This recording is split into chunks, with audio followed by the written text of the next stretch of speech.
in our solar system, we're once again entering a really high energy field or cloud within the galaxy known as the photon belt. And according to my research, the entire galaxy is full of these photon high emission energy frequency fields that's come out from the center of the galaxy and like a duff, and they come back around. It's part of the torsion field of the galaxy. And every time a solar system enters that photon field, it directly aligns with the center of the galaxy. And that explains the sudden transformation of species from one stage of evolution to the next. And this happens throughout every level, where population 1 star systems automatically spontaneously evolve into population 2 star systems, where population 2 star systems, stellar civilizations become galactic, and so on and so forth. So this is not just an event that happens here in our solar system. This is an event that has occurred, for the many billions of solar systems within our galaxy. So due to the fact that our solar system has been entering this field or this high frequency of energy called the photon belt, a lot of changes have been occurring since 1987. So what we're witnessing here is the breaking down of the old paradigm, the breaking down of the old guard, which has been ruling our world for 10,000 years. Because just like my sister pointed out in that diagram, every time our solar system enters this photon belt, we experience about 2,000 years of peace and freedom, which has a lot to do with us being in the high frequency monastic field, causing us to automatically shift into Christ consciousness. And then as we leave the field through this 26,000 year cycle, we gradually go from the age of gold into the age of silver. It's still good, just a little bit of evil lurks in, but as we get further from the photon field, then we go into the age of bronze, where it's like 50% evil, 50% good. And then the last phase of that is the age of iron, or what we call hell on earth, where it's mostly dominated by evil and just a little good exists. So our solar system, according to my research, has completed 5,500 revolutions of that 25,695 year cycle. And now this is amazing, because what I've discovered is that because our solar system, along with its parent sun Alcyon and Sirius B, which is our overall parent star, we all, our solar system was birthed by Sirius B. There's the connection there. And so we belong to that part of the galaxy that is connected to Sirius B. So it turns out that our galaxy, Sirius B with Alcyon in our solar system is also revolving around the galactic core in a period of 226 million years.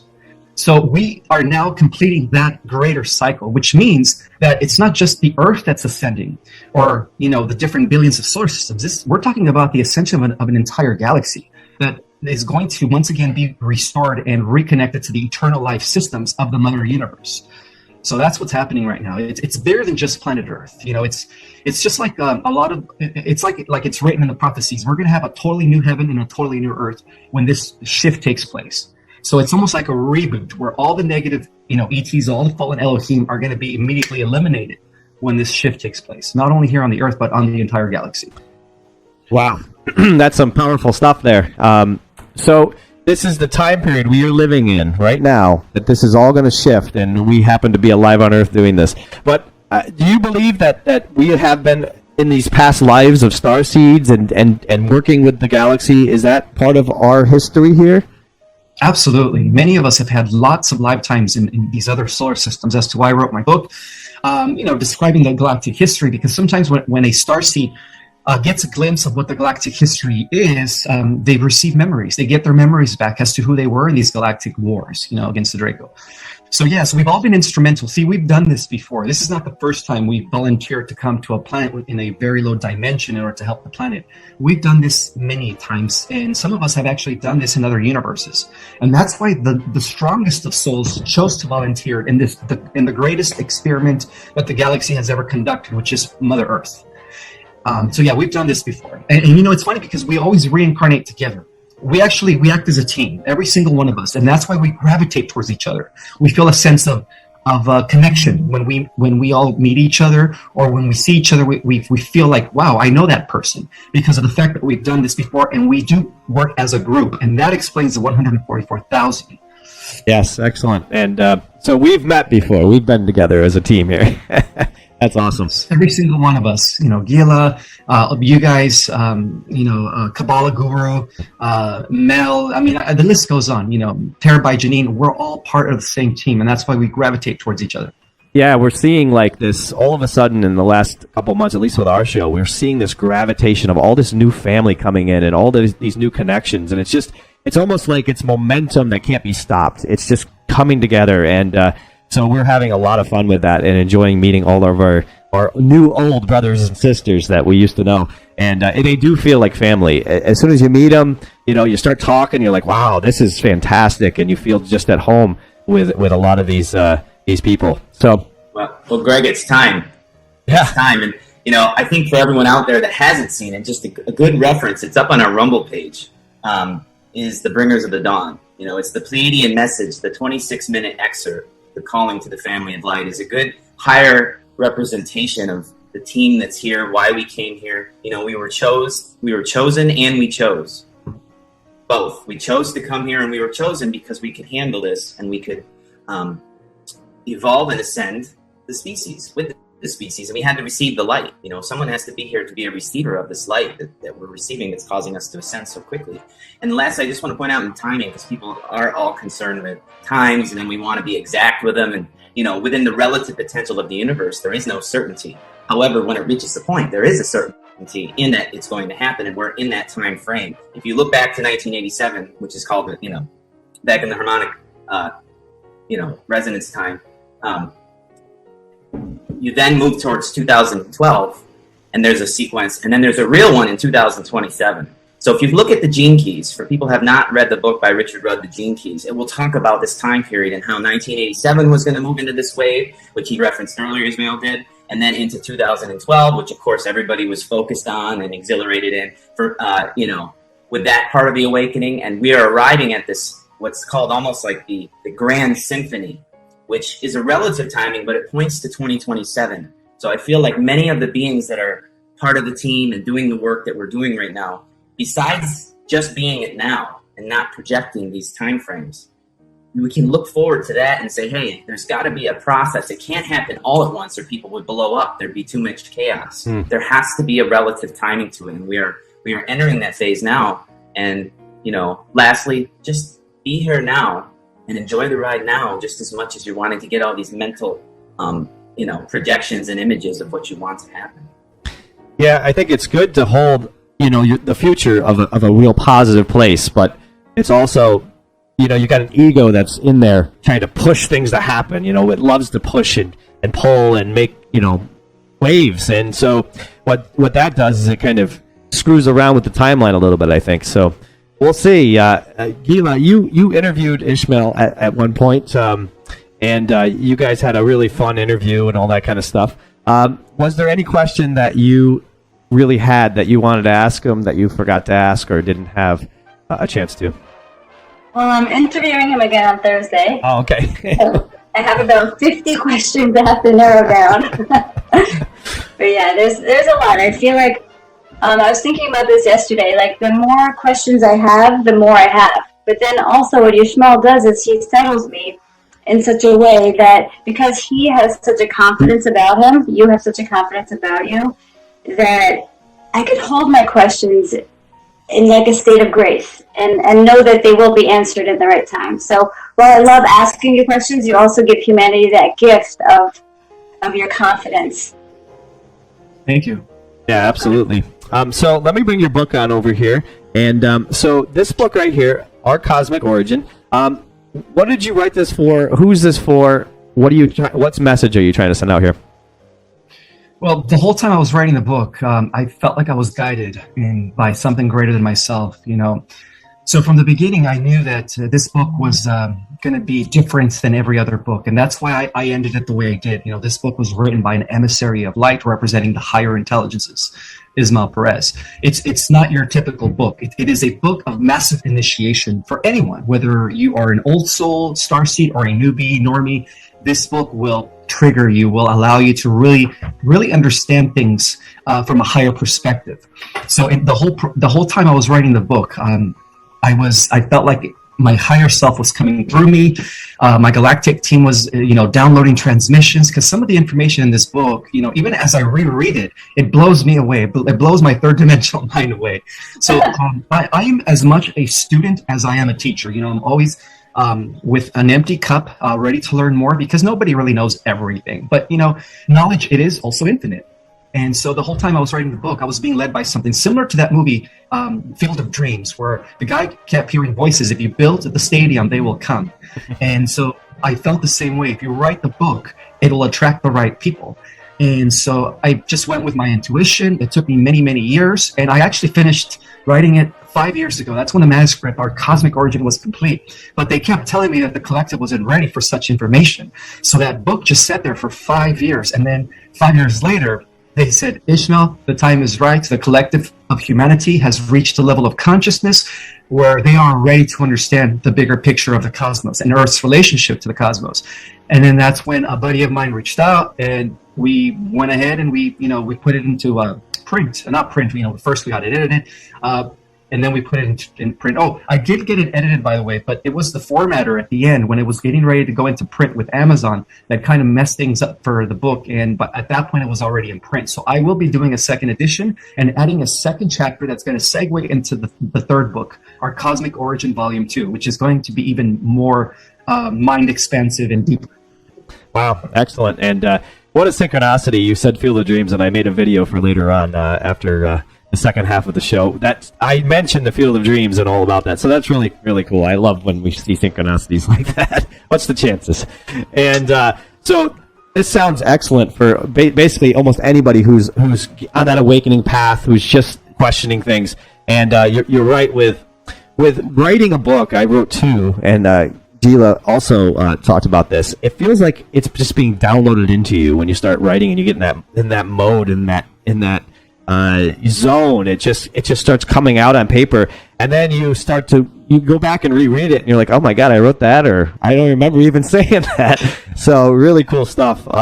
It sounds super powerful, and I love the way you can articulate it into what you put on paper, because sometimes it's hard to do that. It's hard to say exactly what was from your heart and what you put into this book. So excellent stuff. Everybody go out there and grab this on Amazon. And is it available anywhere else besides Amazon? I'm trying to get it out into major bookstores like Barnes & Noble, but that's taking a process. I'm sure. I'm sure that's a complicated one. But yeah, everybody go out there and grab Our Cosmic Origin. Awesome stuff there. And so when we talk about, I love how you're humble and that you're willing to learn. You're a student, and we all are students. I never claim to know everything, and it's just, you can't. Everybody's got their piece of the puzzle, and I don't like when people attack people because they're like, well, they said one wrong thing. That doesn't make sense. They're awful people. Like, it's like, okay, everybody relax here. Everybody give, the universe time to unfold the plan for you. And everybody's going to play a role on this planet, and we talk about it a lot, me and Jaron, about the Avengers coming together.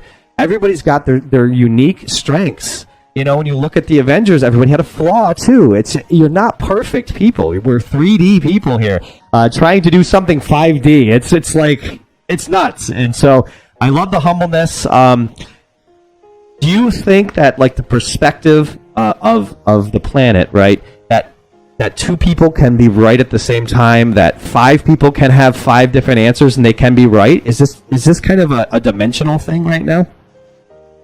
Absolutely, yes. Sometimes you could have a scientist in one part of the world and another scientist in another part of the world, and they arrive at the same theory and they write about it without knowing each other, and it is exactly the same. Because of the fact that, infinite, how can I say it? We are all connected to infinite intelligence. It's just a matter of tapping into it. So what I've been doing is I've been gathering just bits or a little bit of information, but everybody has that ability because we are all extensions of the one. So by going within ourselves, by doing the meditation, by doing the work, that will actually allow yourself to be a channel to this infinite intelligence. In other words, you connect with your higher self. And that explains why many people across the world have received the same downloads without knowing each other, because truth is universal. Yeah, for sure. So when we're talking about, the planet as a whole, right? And it's growing. It's got this huge parallel universes going on here right now. It's very dynamic. You got one side and you got the other side, and you got people trying to figure out things, and you got these digital warriors behind the scenes. I guess you call them the black hats, going around doing evil things, and they have been for a long time. We're uncovering those things, being light workers. We're shining light on the dark, and they can't hide anymore. And all this stuff is going on all at once. Very dynamic. What do you tell people in this period of time to help, stay clear, to help relax, to help be in the right mindset and the high vibrational level? What would you tell them? To have discernment, and one way to really practice and actualize discernment is through, meditation. I always say that take 20 to 30 minutes a day and, go within and really just clear your mind and see what the universe has to say to you, because the universe is constantly trying to guide you and align you to your higher purpose. So the more you meditate, the more you're going to be able to not only align with your mission and your higher self, but the more you're going to be able to discern what is truth from what is not truth, because we're also dealing with the dark forces that are constantly bombarding us with misinformation. So this is where the discernment comes into play. We're living in a time where information is about to flood the earth like no tomorrow, and that's the true meaning of apocalypse. Nothing to do with the end of the world. Well, it's the end of the dark world, the dark side's rule of the world, and the beginning of a better world. But it has a lot to do with a flooding of higher information that is going to be coming in. And in order to have discernment, in order to understand and gravitate to what is the truth in that, is by meditating, because your spirit, your internal guidance system will never mislead you. That is your spirit, your higher self, that is in alignment with Creator Source. And when we get these DNA downloads, I think they're coming in every once in a while. They're just coming in. Is it coming to our sleep? Does it come in just like in waves? Like, how does these DNA downloads come in, and are we becoming like crystalline, human beings? Is that what's happening here? Absolutely, yes. Our matter is transforming from carbon-based DNA to crystalline. Well, we're going to be using about 50% crystalline DNA.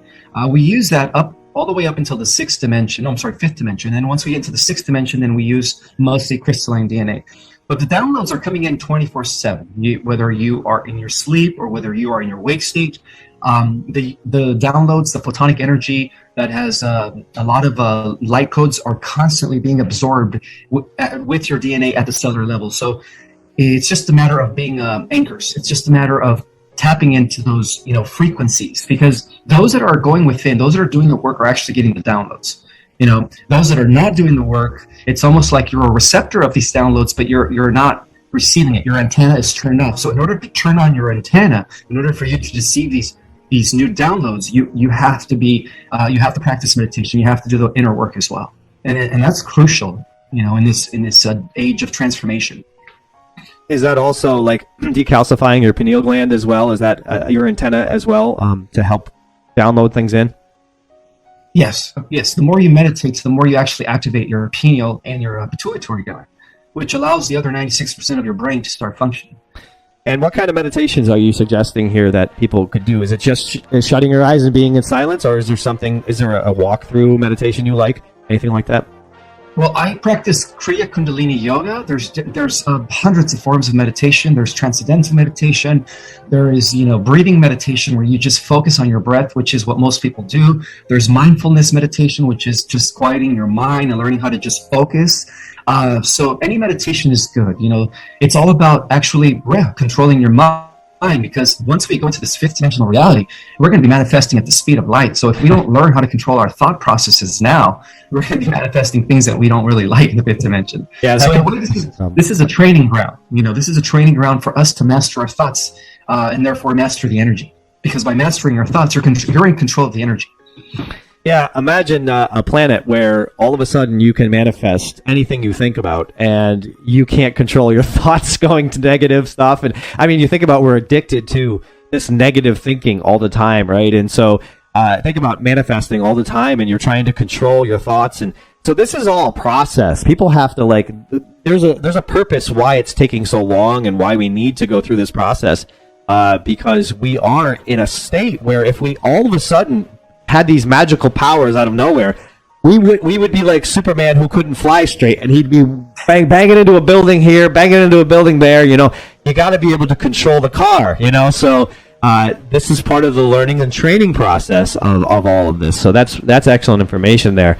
And you brought something to me that I had never thought about before. I mean, imagine people just being able to instantly manifest who can't control it.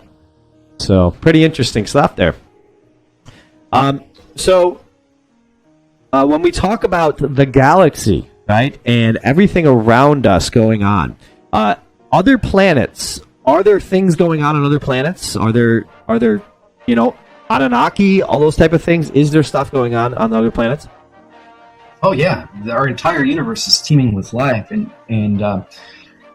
there's well, in our galaxy, in the alpha version of our galaxy, which is the timeline that we're a part of, the wars have already been won by the light. So there's different versions of our galaxy, just like there's different versions of ourselves. The Omega galaxy is the version of our galaxy where the dark forces won. So what we're dealing with here is which one is going to play out. Well, this also ties into the idea of 5D versus 5G. So as you know, 5D is about organic ascension, the transformation of the human species into the next stage, organically, without merging with the technology. And then this whole concept of the 5G is the idea, it goes with transhumanism and the idea of merging with the tech. So what we're going to be witnessing is when the solar flash takes place, we're going to be witnessing a split. Now, in our galaxy, there are actually tribunals taking place right now as I speak. Not only in our Milky Way galaxy, but in all the galaxies within our universe. These are called intergalactic tribunals, where the forces of light are actually conducting a huge house cleansing. So it's not just about the liberation of the Earth, it's about the liberation of the entire universe. And so since this planet is the chosen planet, the living cosmic library, it's all going to take effect here on the Earth. Once all the tribunals are over everywhere in our cosmos, then the Earth is going to be ready to once again take her position at the center of everything that is, as it was originally planned by the founder races before it was hijacked and intercepted by the fallen ones.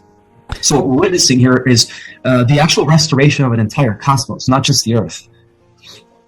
Wow, that's amazing that, we think about planet Earth and we think about everything that goes on this planet. We don't think about the entire universe and everything kind of coming into a certain time and place. And so we have to think more big picture when we're thinking all this stuff. And, watching all the movie play out, do you believe this is a movie going on with all the governments and all the military and the wars and the this and the that and all the news? Is this all just a story playing out?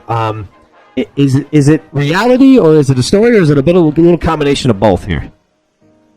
Well, it's all part of the simulation in this lower dimension. As you know, the third dimensional reality was developed and engineered by the fallen negative Anunnaki that took over the affairs of our world approximately 15,000 years ago with Marduk and Enki. So we're actually finishing that. We're ending. That's called the old guard, by the way. And so what we're witnessing right now is a transference of power from the old guard into the new Earth structure, which is going to be overseen by the rise of the Starseed Nation when we transform into these metagalactic humans. So in a way, yes, it's a script at the same time, but at the same time, it's a narrative that is now coming to an end as a new narrative comes into place. So at the highest levels of reality, everything's being orchestrated. Everything has some sort of genetic blueprint template. And that is what causes what generates the narratives and the simulations that we experience in the lower dimensions. So a lot of people on the chat boards, thank you for writing in. We're having a lot of interest in this. They love what you're saying here. So I just want to give you a little feedback on that. So when we're talking about being our best selves, we talk about meditation. It is what we're eating, what we're drinking, what we're putting in our body. Is this mattering right now, or is this we're just going to end up, being these amazing beings anyways? It does, is there a difference? Is it going to help us speed along quicker? What's going on with how we eat, how we drink, all that stuff? Oh, it all helps because your body is the receptor of the gamma ray frequencies or the photonic light energy. See, there is an interconnection between the universe and our body at the cellular level. So we are, in a sense, cells of the universe. Everything's interconnected. We are part of a greater organism. So what we feed our bodies, what we put in our bodies, has a lot to do with how much information and how much activation we receive. And so many of us who are actually awakened are shifting from what they used to eat to something that is more pure, raw, organic, alkaline water, multiple greens, fruits, vegetables, living fruits and vegetables, not the ones that have been genetically modified, but the ones that are, grown in farms without the pesticides and all that stuff. So it makes a huge difference. Yeah, when you keep your body healthy by putting in only foods that are high vibrational, because that's what the food, everything's alive, even plants and vegetables have an aura. So when we cook it, that kills the aura. And what is the aura of a plant and a vegetable? It is the universal life force that comes from the sun. So we're actually eating the rays of the sun when we switch to living organic foods. Wow, really cool. And that in turn helps to activate more so our light body, and then we become less dense. Yes, absolutely. I always like to say sources where, find your best food sources, right? You have farms near you, local farmers markets, those type of things. Probably the best place to go and find great energy food. And you can feel that. You can feel your food. You can, when you eat it, when you, even pick it up, you can tell if it feels good to you, if it's talking to you, or if it's dead, right? Or if it's, modified and boy, what a zombie fruit or something. So yeah, pretty interesting there, and that's great advice for people to get lighter so you can vibrate higher. And so what's your take on a little bit of alcohol once in a while or that type of stuff? Do you go by the 80-20 rule, where 80% of the time you do the right things and 20% of the time, well, we fall off the track, we have a little fun 3D humanism, or what's your take on that? Well, personally, myself, I stopped drinking 20 years ago because when I was a teenager, after my mother passed away at the age of 16, I fell into big depression. And so drinking was, in a way, allowing me to cope with life. I was a very depressed teenager. But I no longer drink. But for those that do drink, I think as long as it's in moderation and you're not drinking daily, because, if you drink daily, then you're in a way poisoning your body. But if you drink occasionally, if you have a glass of wine here and there, it's okay, It's nothing, I heard that a glass of wine and one glass of wine per night actually helps with your blood vessels in your heart. So, yeah, I don't have anything bad to say about that. As long as it's in moderation, it should be good. But if you're drinking every day, then obviously, then it becomes an addiction, like anything else. Yeah, for sure. And do you think part of I know you went through a tough time in your teenage years, but do you think part of being depressed was just you had all of this starseed information inside of you wanting to get out? Had nobody around you that you could express this to, because I think a lot of us felt that way. Black sheeps of the family, maybe nobody really you could talk to about the things that fascinate you, the open mind, the expansion of human beings. You think that was part of it? Absolutely, yes, because I was forced to suppress my inner knowing of things. Because I grew up in a very strictly religious Catholic home, and so all of my family were very, very religious. So, in a way, it was just like I couldn't express myself. I couldn't even talk to my peers in school because they already thought it was weird. So it was me just suppressing and boggling all this inner knowing for many, many years. And then, of course, the passing of my mother really just caused me to even go into a spiral of further depression. So it was very hard for me as a teenager. Not only was I the black sheep in my family, but it seems like even in school I was the black sheep. Yeah, I think a lot of us feel isolated, or did feel isolated. I know, Jaron, you grew up in a family where your mother was very awake, and she, as a baby, she was even filling you full of aliens and starseeds and all that stuff. So you had that. And what do you think that you evolved differently than a lot of other people because of that? Well, just relative to my own experience, that's all I can say. That for sure, shout out to my mother. It is true. She talked to me about this coming time frame way back in the late 80s. I can remember being 4 years old we were getting the mail, driving up the driveway, and she was talking to me about how intention creates reality and talking to me about the 2012 time period. So I'm very fortunate to have that put into my system at a young age. I think what it did mostly is it allowed me to be open and to be more free, or at least attempt that route. And I think that's what we're getting towards, besides what's right and wrong, what's fact and not, because inevitably everything is not factual. It's an illusion. The only thing that's factual is energy, frequency, and vibration, and then the consciousness behind it.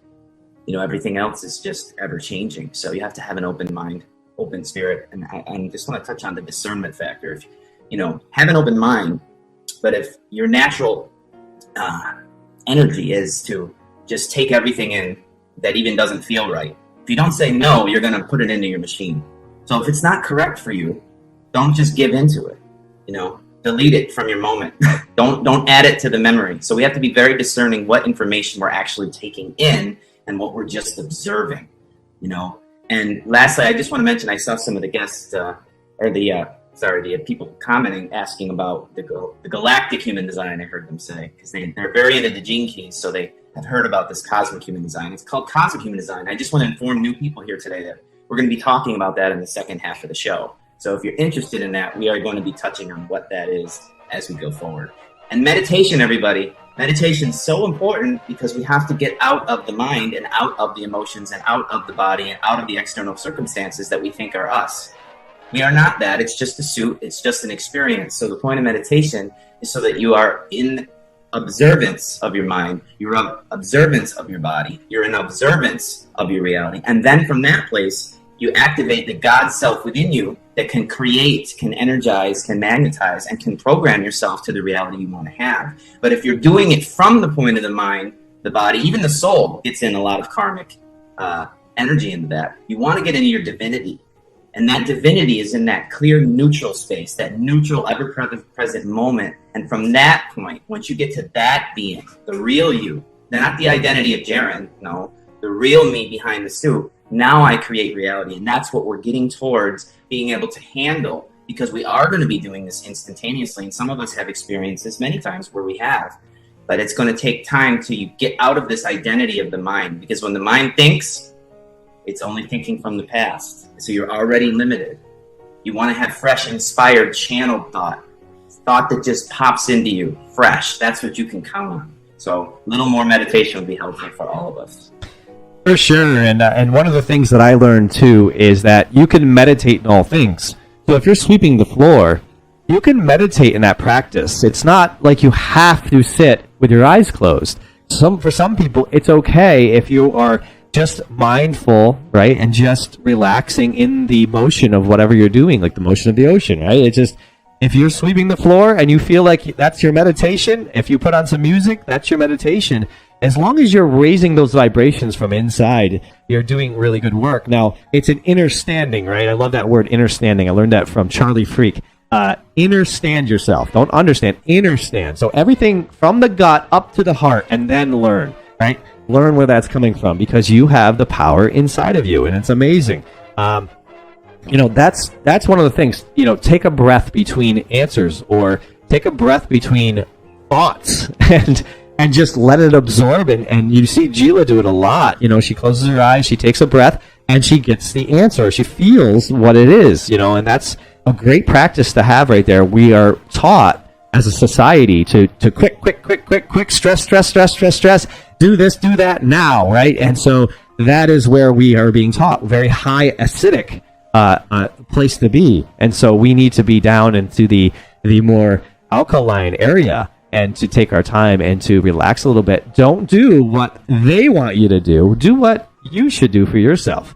And that's take care of yourself and do the right things, and to give yourself some patience and some breath in between everything. So, Ismael, let's talk about you as a human being here. So you look like you're in good shape. How many times do you work out a week, sir? 5 to 6 times a week. I take one day off for recovery, just to rest. And it's part of my overall balance of keeping a healthy lifestyle, mind, body, and spirit. Because, I am, just like most of the starseeds here, we are all warriors. We're all, in a way, wizards, gods, goddesses in human form. And so it's something that I've done in every lifetime. It's part of my overall state of being, where I am just in constant balance. So I meditate for my mind and my spirit, and then I work out for my body, just to keep that balance going, because we're not just evolving, mentally and emotionally. We're also evolving physically, in a sense where, like, these bodies are one day going to be our eternal avatars, because this is the final incarnation, by the way. And these are the bodies that we are going to take with us as we go into higher dimensions. So, yeah, and I also have a pretty strict diet. I only drink water that is living, pure water. I don't drink acidic water anymore. I eat a lot of raw fruits and vegetables. I still eat meat, but it's organic meat and mostly fish and chicken. I don't eat red meat anymore, but that's just because, my body can't needs meat. There's certain people that are just made that way. It's hard for them to go vegan. When I tried doing the vegan stuff, I became very ill. I became very anemic and I wasn't as strong in the gym. I noticed that my strength levels dropped dramatically. So I need meat. Everybody's made differently. So no judgment there. As long as you're eating the right foods and you're, drinking the right liquids, like don't drink soda anymore. Soda, anything with sugar is the enemy. Those energy drinks are poison, like, Red Bull, Monsters, all that stuff is bad for you. So as long as you're feeding your body the right stuff, you should be good. Yeah, we have a lot of similarities in that way. I'm a former personal trainer, so is Jaron. I actually personal train a little bit here and there still, but I went through the vegan thing, I went through the vegetarian thing, I went through all the kinds of different diets, right? And I couldn't take the vegan thing. I went 9 months, and I started to really lose a lot of my mojo. I just couldn't feel that energy anymore, so I had to... but it was a fun adventure. I wanted to go on the adventure. I wanted to try it out and see how it would work for me. I think also part of it, and maybe you agree with me, Ismael, is that the energy in the food right now is not what it once was and what it was meant to have in it. And so if you can't find really, really good sources, when you're just having fruits and vegetables or stuff like that, you can't get enough energy in you. And we're not at the dimension where we don't have to eat anymore, or we create our own energy. So you find that the food on the planet just doesn't have that great energy in it anymore? Well, it all depends. If it's if it's food that is being grown in farms, I like to go to the local farmers market because they don't put anything in their food. It's just, pure food. But it's also important to take a lot of superfoods. Every morning I take my chlorella, my spirulina, ashwagandha. I take moringa seeds. I also take acai. I love my acai bowl. So if you could implement the usage of superfoods are key. So it all depends on what you eat. Really, your body is your temple, and it's true. That saying that says you are what you eat. So if you're eating, bad stuff, your body's going to assimilate that, and you don't want to do that because in turn that brings down your frequency. So if you want to stay at a high frequency, it's good to take in a lot of superfoods. So I'm a big advocate of superfoods, and I've been taking superfoods for many, many years. Yeah, that's great advice there. And someone missed the answer to the alcohol, and it basically was just moderation. If you can do it in moderation, you'll be fine. So, in this big picture of everything that's going on, we're advancing, we're growing, we're expanding. I always talk about do expansion behaviors, don't do contraction behaviors. And so watch those in your life where you're going with what you're doing, right? Your repetitive behaviors on a daily basis, the auto-programming that's going on inside of you. Ismael, do you notice that even though you're really, got this huge knowledge and you're expanding at all times, that you still have those contraction moments, places that you don't want to go, behaviors that you're trying to break still? Is there still that going on inside of you as well? Yes. I'm constantly, having to remind myself that I am not my thoughts, that I am not these behaviors, just like our brother here said earlier. It's a matter of being the observant. And so, we all go through that. Until we are in our fifth dimensional state of consciousness permanently, we're still going to have these challenges, because we're still part of the third dimension. Actually, it's coexisting right now. The fifth dimension and the third dimension are coexisting in the same plane of reality. So the more we practice mindfulness, the more we're going to be centered in the fifth dimensional state of awareness. And when we fall off of that, when we stop doing our meditations, that's when we go back into the cycle, of the third dimensional world. And so that's where it all happens. Is how mindful of your thoughts. How much are you absorbing your thoughts? Be mindful. And like you said, even if you're washing dishes, walking your dog, are you mindful, or are you thinking about the future? Are you worried about the past? It's all about being observant in the presence, in the now. Yes. Yeah, that's it's great advice for people, because I think people see somebody like you and they go, oh my God, he's got everything. He doesn't have any weaknesses, he doesn't have to worry about nothing. But that's not true. All of the gurus on the planet, doesn't matter, whether you're some kind of mentor or you're kind of expanded along further than somebody else. You still have these 3D issues, these things that you have to make sure that you stay on top of. And I think a lot of people use the excuse game, right? And they say like, well, that person's got everything. They got the money. They got everything. They don't, anything to worry about. I got all these things to worry about. No, we all have things to worry about. We have to we're just more disciplined. We have to make sure that we stay on top of things so that we do that 80-20 rule, which is a good one. 80% of the time, you're doing the right behaviors. And then 20% of the time, when you get out of alignment for a little bit, you bring yourself back into alignment. And you make sure that you do that, because that's how you stay on the right track and go to the future and have a better, expansive person the next day. And so we just got to keep that in mind, that there's not perfect people on this planet. And not everybody has these answers. I like to call it Jeet Kune Do, like Bruce Lee, right? You pull things from each place and you put them part of your being. And you might have a whole different makeup than the next person next to you, but they're all part of the family of light. And we all have gifts to bring, and we all have our unique point of view on things. So I love your point of view, and we really appreciate you coming on. You got about a couple more minutes here. So I just wanted to promote your book one more time for everybody here. So Our Cosmic Origin, go out and grab it on Amazon.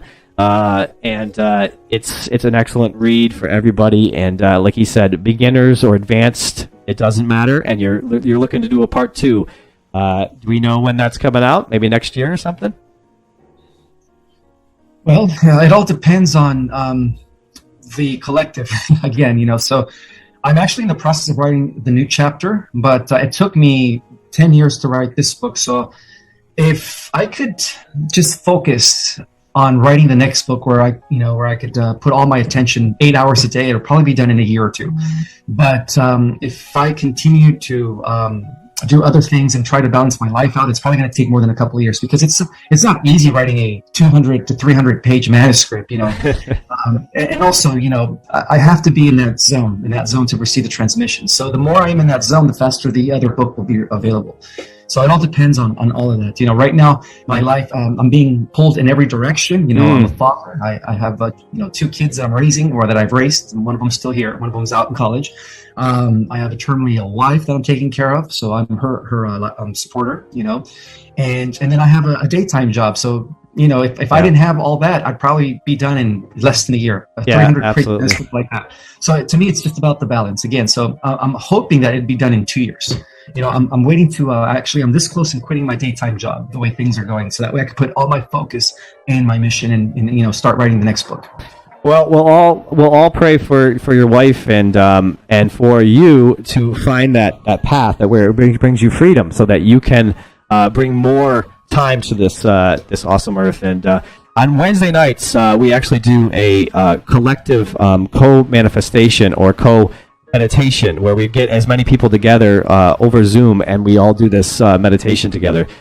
And we will do a little prayer for your wife and to help her through that whole thing. So that's quite the tough path to go down. And there's your 3D world right there, right? With having to be a father, having to all these things going on in your life, and trying to be this cosmic ambassador at the same time.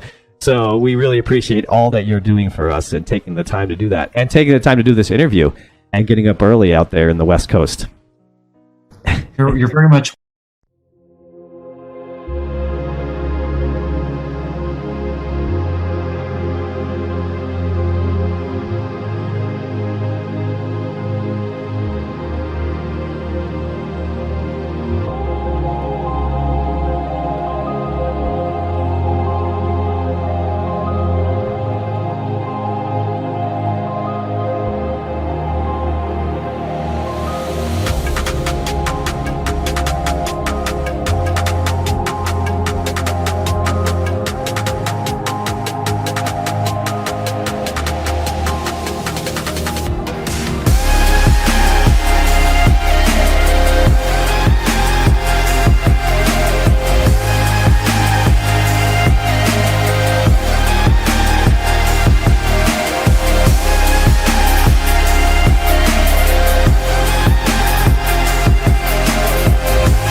Chẳng thể quên khi cơn mưa đêm lại về.